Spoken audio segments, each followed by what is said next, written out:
think ethics and common sense must have gotten a gym club membership or went out to lunch and didn't come back. It's time to bring them back and put them back to work. This is not Chicago.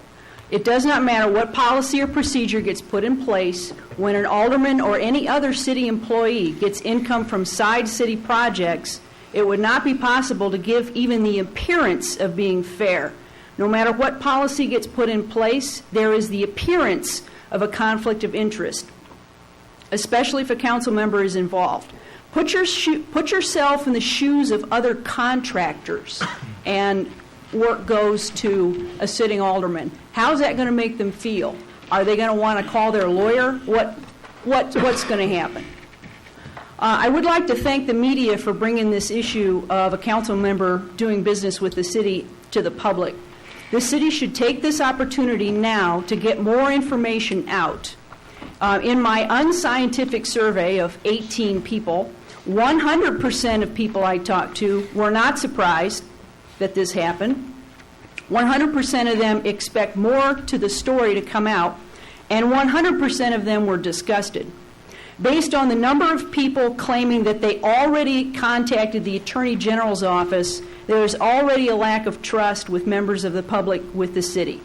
Here is where the conflict of interest comes into play and what can happen. I have a letter from the Department of Labor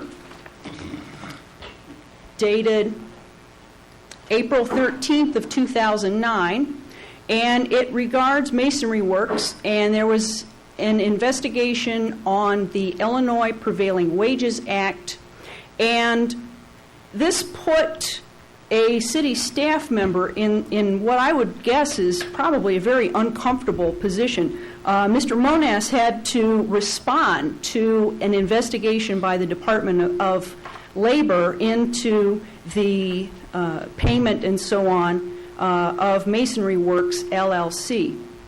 Now, I do have some other paperwork from the Illinois Department of Labor and the Office of the Attorney General's and the State of Illinois Department of Employment Security in regards to a different project that Masonry Works, LLC worked on in Elgin, specifically the Coleman School.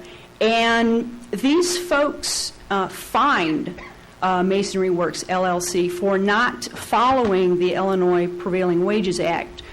So when something like this happens, we do not live in a perfect world, and I am concerned that there was an investigation into Masonry Works' project here in the city, especially based on the outcomes of another investigation on another project by the same company. Thank you. Thank you.